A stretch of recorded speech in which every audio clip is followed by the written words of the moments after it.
say?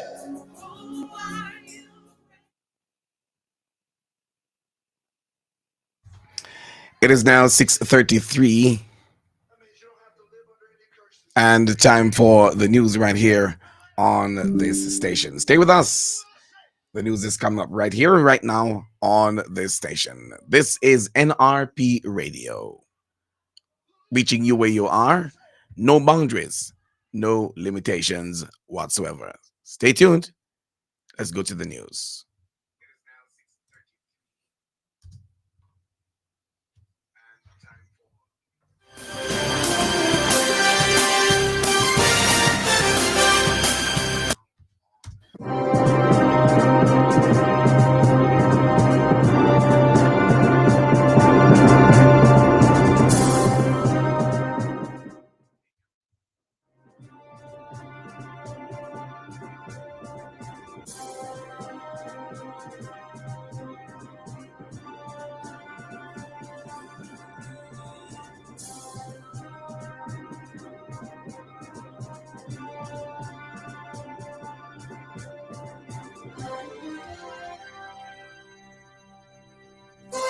Have a pleasant morning to you and welcome now to the news right here on NRP Radio on our platforms, nrpmediaja.com, also Facebook and YouTube at NRP Media JA. It's Monday, April 15. I am Leon Nash with the NRP Break of Day newscast. Here are the headlines. Annual National Mathematics Week of activities commences. Micro, small, and medium-sized enterprises encouraged to prepare as the government positions the sector to be competitive globally. $90 million allocated to provide support to the nation's farmers that are being impacted by the current drought conditions. Financial and economic analyst says that the government faces major embarrassment over the wrongful tabling and subsequent passing of a bill which included amounts related to statutory expenditure. And in sports, Bayer Leverkusen has our champions of the first time in their 120-year history. The news today brought to you by NRP Radio, reaching you where you are. No boundaries, no limitations whatsoever.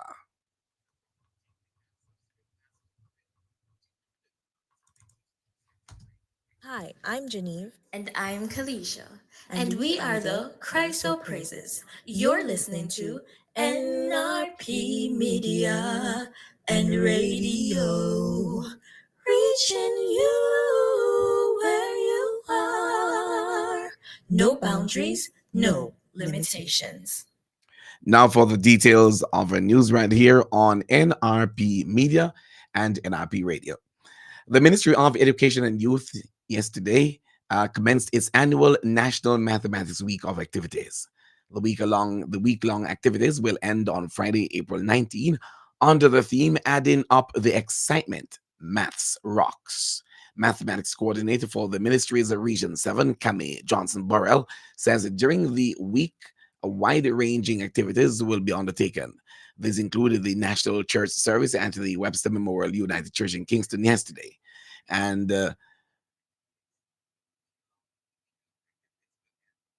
Kamei added that more than 110 students from primary and secondary institutions who participated in the Jamaica Mathematics Olympiad, an initiative of the University of the West Indies, will be recognized during an awards ceremony scheduled for today.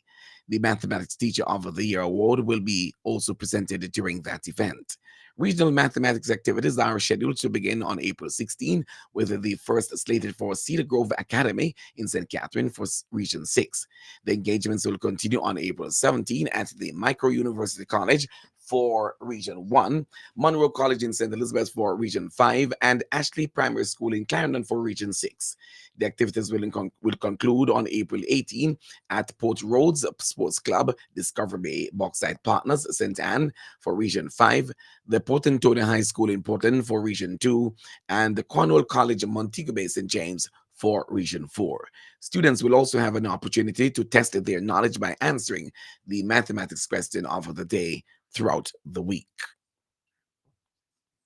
Minister of Industry, Investment and Commerce, Senator Auburn Hill, is encouraging micro and small and medium sized enterprises to get prepared as the government positions the sector to be competitive globally. Minister Hill, who was contributing to the discussion at the Jamaica Bauxite, that should be the Jamaica Business Development Corporation annual breakfast with a CEO event held recently at the AC Marriott Hotel in Kingston, says government positions the sector to be competitive on a global scene. He says he pushes or the push aligns with Jamaica's broader economic agenda, which prioritizes diversification, export promotion, and inclusive growth. Minister Hill said that Jamaica's MSMEs must become known regionally and internationally as more efficient manufacturers of goods and ever improving crafters of ingenious services that people will buy. He further pointed out that Jamaica is changing for the better and the business environment is changing rapidly, with the country firmly on a path to international recognition as outstanding economic managers to add to the excellence already achieved and are recognized for around the world.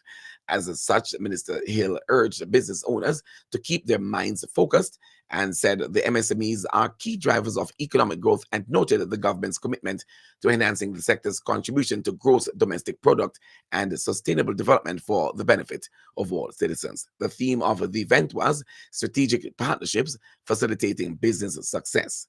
The senator noted that the importance of collaboration in creating the enabling environment for business to grow and succeed.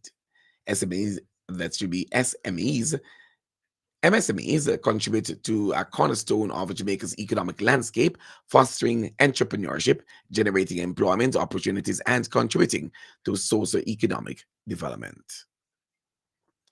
The Ministry of Agriculture, Fisheries and Mining has earmarked $90 million to provide support to the nation's farmers that are being impacted by the current drought conditions. The money will be used to truck water, provide drip irrigation, and other assistance for crop and livestock farmers as part of the ministry's drought mitigation program. Portfolio Minister Floyd Green provided an update during the 106 million contract signing ceremony for the Agro Investment Corporation Irrigation Transmission Force Main and Equipment Project at Ebony Park, Clarendon, at the ministry's Hope Gods offices in St. Andrew recently. According to Minister Green, the $90 million incorporates the $60 million support that was announced by Prime Minister Andrew Holness recently in the House of Representatives. Minister Green said $24 million will be used to truck water to crop and livestock farmers in central parishes. And Minister Green says the government is also expanding its drought mitigation program focus, and as such, the parishes of Clarendon, St. Elizabeth, Manchester, and Trelawney will also be beneficiary along with Westmoreland, Portland, and St. Anne. Additionally, he indicated that $58 million will be used to boost the resiliency of farmers through the provision of irrigation kits, storage tanks, and drip hoses. Meanwhile, the National Water Commission says it has been implementing several measures to mitigate the impact of drought conditions currently impacting customers and the island's water systems. Acting NWC President Kevin Carr outlined the NWC that the NWC will increase water transfer, but if it gets worse, he says it will transfer water from the Rio Cobre system into Kingston and St. Andrew area and do further nightly adjustments as well as emergency trucking for areas that are not able to accommodate piped supply. He said the NWC has granted a license to utilize the recently drilled Montgomery Corner well, which helps to supply the adjacent areas of crossroads leading to downtown Kingston. Meanwhile, Mr. Carr advised that restrictions to Kingston and St. Andrews water supply will be implemented should the Mona Reservoir and Hermitage Dam water levels fall to 65%. As at April 19, that should be April 9, the water level at the Mona Reservoir stood at 77.1%, while the Hermitage Dam is at 79.1%. The levels are posted daily on the Commission's website, and Mr. Carr indicated that 70 of the Commission's 450 systems are currently being impacted by drought.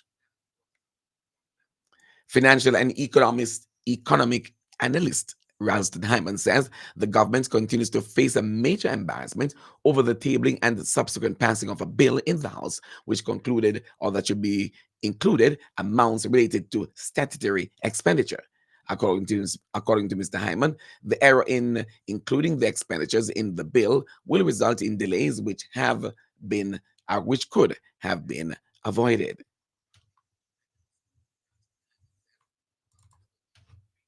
The bottom line is that this is an embarrassment to the government because the bill will have to go back to the Senate tomorrow, then go back to the Attorney General, then go back to the Governor General for royal assent. And it means that the departments affected cannot pay any bills until this process is completed. And based on the way the thing is running now in terms of lateness, we are today at the 11th. So maybe some of those people will not be able to get paid for this month or they'll get paid late. So that's the embarrassment. Financial and economic analyst Ralston Hyman. Late last Tuesday, the House passed amendments to the Appropriations Act 2024 to exclude the amounts related to statutory expenditure that were inadvertently included in the Act. The bill was piloted by Minister of Education and Youth Favour Williams on behalf of Minister of Finance and the Public Service Dr. Nigel Clark. Mrs. Williams explained that the amendments are necessary as the Constitution stipulates that the statutory expenditure are not to be voted on by the House of Representatives. She explained that statutory expenditures are expenditures that are charged on the consolidated fund or on the general revenues and assets of Jamaica by virtue of a provision in the Constitution or by virtue of the provisions of any other law in force. Mrs. Williams said that the amendments to the Appropriations Act 2024 do not affect the heads of estimates, which do not include provisions for statutory expenditures, nor the aggregate 2024-2025 central government expenditures estimates of 1.341 trillion. However, Mr. Hyman says that despite the pronouncement by the minister through the Education and Youth Minister, this was unbecoming of the minister to have not been in Parliament himself to have the matter dealt with. And the minister never saw it fit to come and pilot the amendments himself. And he allowed the Minister of Education to do it without telling us why he was absent from the Parliament, whether he's off the island or not. So that's an embarrassment. And he's a man who loves to use Twitter, and he never sent out anything on his Twitter feed to explain to the public. So the Finance Minister red carded himself for the error. Question. That was economic. Let me give it that to you. Financial and economic analyst Ralston Hyman. Meanwhile, the People's National Party, through Senator Lambert Brown, is questioning whether the Attorney General should be asked to resign over the issue. He spoke in Parliament last Friday.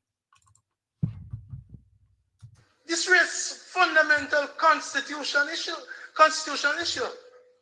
and it raises the issue as the Prime Minister refused to accept a resignation, because such a major blunder happening for the first time in our 62 years of independence.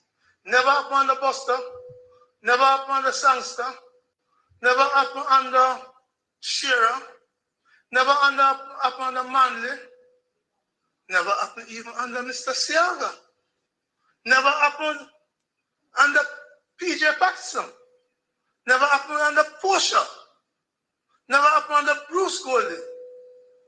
For the first time, unprecedented in our history, such an event is happening. Opposition Senator Lambert Brown. In other news now, a total of 19 9mm and 6 12-gauge cartridges were seized by the St. Catherine North Police during an operation on Manchester Street in Spanish Town, St. Catherine, on the weekend. Reports from the Spanish Town Police are that about 4:30 p.m. Saturday, April 13, lawmen were in the area when a premises was searched. During the search, the ammunition was found in a plastic bag or in plastic bags in the bathroom. No one was arrested in connection to the seizure. Meanwhile, a police team assigned to the Kingston Eastern Division seized 24 assorted rounds of ammunition during an operation in the Burger Gully community, Mountain View, Kingston 2, also on Saturday. Reports indicate that about 3:20 p.m., the team were in the area where a premises was searched. During the search, three 5.56 millimeter rounds, 2.38 special rounds, and 1945, that should be 1945 millimeter rounds of ammunition were seized. No one was arrested in relation to the seizure. Investigations continue. You're listening to news on NRP Radio, your primary Christian source for news, sports, and the weather on nrpmediaja.com, reaching you where you are. No boundaries, no limitations. Now let's give you some sporting information brought to you by Hepburn's Glass. They are located at 13 Chisholm Avenue in Kingston.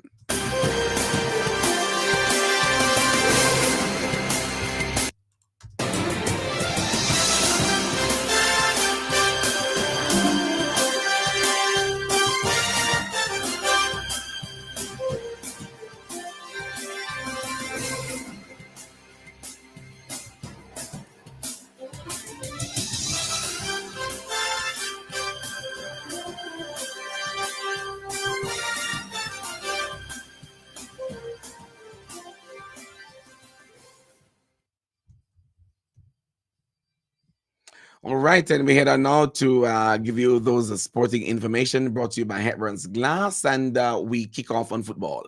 Bayer Leverkusen has are champions of Germany for the first time in their 120-year history. Zabio Alonso's side wrapped up the title with 5 games to spare after a crushing 5-0 win over Werder Bremen in front of their jubilant supporters. Overjoyed fans spilled onto the pitch to celebrate after Leverkusen moved to 79 points, 16 more than nearest rivals Bayern Munich, with just 15 points left to play for. It is a remarkable achievement by former Liverpool and Real Madrid midfielder Alonso, who took charge in October 2022 with the club second bottom of the table. Leverkusen's triumph ended Bayern's stranglehold on the league after 11 title wins in a row. Meanwhile, West Ham teenager George Earthy has left hospital following further assessment on the head injury he suffered against Fulham on Saturday. That should be on Sunday. The 19-year-old collided with a teammate Edson Alvarez shortly after coming on as a substitute in the 2-0 defeat. Midfielder Earthy received medical attention for about 7 minutes before being carried off on a stretcher and taken to hospital. West Ham performance director Richard Collins said George is back home and he will continue to be monitored over the coming days as he completes the graduated return to play program. West Ham said Earthy, who made his Premier League debut for the Hammers in the game against Fulham on Sunday, would follow Football Association and Premier League concussion guidelines before returning to play. And finally, on cricket, Surrey closed in on a victory over Somerset despite half centuries from Lewis Goldsworthy and Tom Lammonby on day 3 of the county championship game at the Kia Oval. Don Lawrence was the surprise hero with the ball, taking 3 for 45 after being given the new ball alongside Jordan Clark in a 3-over pre-lunch mini-session. Goldsworthy made 58 and Lammonby 51 to add to his day 1 century, but at stumps, Somerset were only 61 runs ahead at 204 for 6. Surrey earlier reached 428 in their first innings after resuming already 73 runs to the good at 358 for 6. That's sports in the NRP Break of Day newscast, brought to you by Hepburn's Glass. They're located at 13 Chisholm Avenue in Kingston.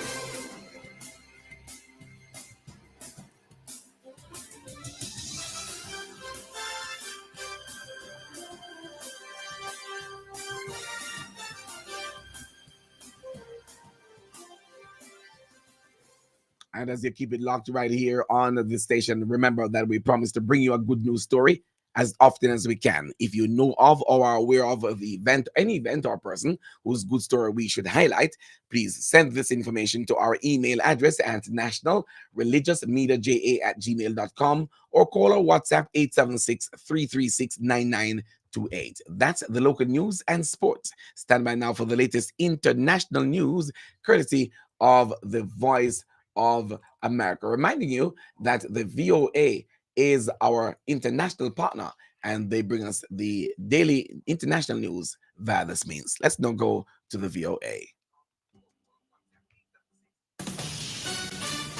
This is VOA News. I'm Laurel Bowman.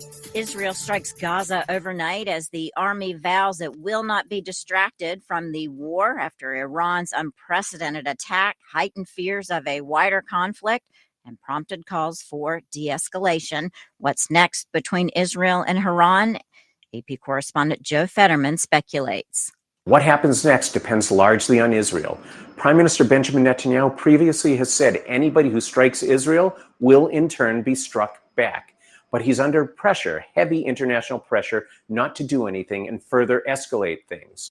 U.S. President Joe Biden will have a critical meeting today with Iraq's leader. AP correspondent Donna Warder reports. President Joe Biden is set to meet today with Iraqi Prime Minister Shia al-Sudani as tensions have strengthened in the Middle East over the war in Gaza and Iran's weekend attack on Israel. At a UN Security Council meeting Sunday, U.S. Deputy Ambassador to the UN Robert Wood said Iran's actions have threatened the region. Iran's reckless actions not only pose a threat to populations in Israel, but also to other UN member states in the region, including Jordan and Iraq. Portions of Iran's Saturday drone and missile attack on Israel flew or were launched from Iraq, and Iranian proxies have initiated attacks against U.S. interests throughout the region from inside Iraq, making today's meeting between Biden and Iraq's prime minister all the more critical. Donna Warder, Washington.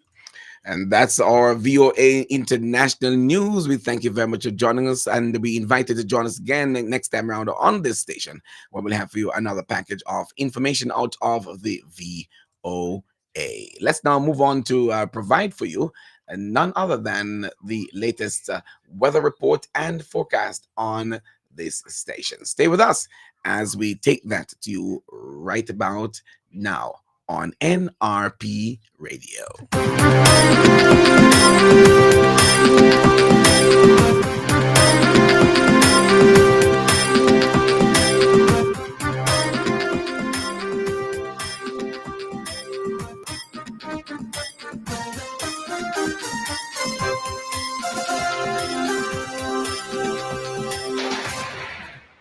And the National Meteorological Service of Jamaica is reporting this morning that there is a trough across Jamaica. The trough is expected to persist towards midweek. In the 24-hour forecast this morning, expect isolated showers across eastern parishes, otherwise partly cloudy. This afternoon to evening, showers and isolated thunderstorms mainly across eastern and south central parishes, windy across sections of northern parishes. Tonight, becoming fair. In the 3-day forecast starting tomorrow, Tuesday through to Thursday, on Tuesday expect conditions to become mostly cloudy across central parishes in the afternoon, otherwise partly cloudy, windy across sections of northern parishes. On Wednesday, occasionally mostly cloudy across northeastern parishes and hilly areas, otherwise partly cloudy, windy across sections of northern parishes. On Thursday, expect mostly cloudy. That should be mostly sunny conditions in the morning, partly cloudy in the afternoon. In terms of other current regional weather features, there is a stationary front extending across the southeast Bahamas to eastern Cuba. The maximum temperature expected for Kingston today, 33 degrees Celsius. The maximum temperature expected for Montego Bay today, also 33 degrees Celsius. That is the latest weather report and forecast right here on NRP Radio.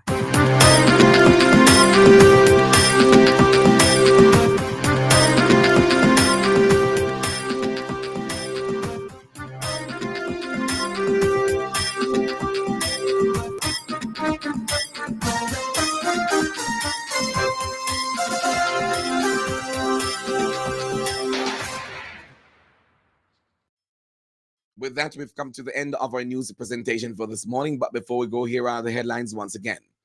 Annual National Mathematics Week of activities commences. Micro, small, and medium-sized enterprises encouraged to prepare as the government positions the sector to be competitive globally. $90 million allocated to provide support to the nation's farmers that are being impacted by the current drought conditions. Financial and economic analyst says that the government faces major embarrassments over the wrongful tabling and subsequent passing of a bill and amendments to that bill last Friday.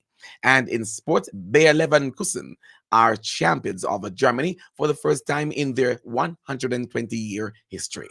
The full half an hour package of news in the NRP Break of Day newscast came to you courtesy of NRP Radio, reaching you where you are. No boundaries, no limitations. Here is your invitation to join us again this evening at 6:30 for the NRP Evening News Roundup. On behalf of the entire news and production teams, I am Leon Nash for NRP News. We encourage you to join this growing medium by subscribing to our YouTube channel, yes, at NRP Media JA. So please subscribe to our YouTube channel at NRP Media JA. Feel fulfilled and informed. Have a good rest of your morning, reminding you too that if you walk, ride, or drive, make every effort to arrive alive.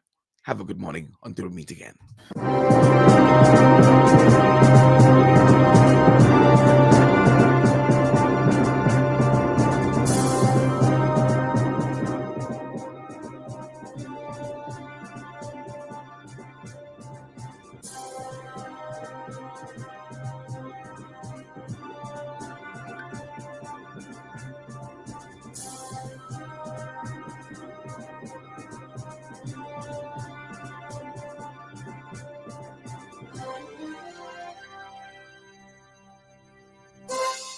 It's now 7 o'clock. We're handing over now to our radio platform for the program Let the Word Speak. And the Word of God in Luke 1:46 and 47 says, "My soul praises the Lord. My heart rejoices in God, my Savior." This is NRP Media and Radio. The time is 7 a.m.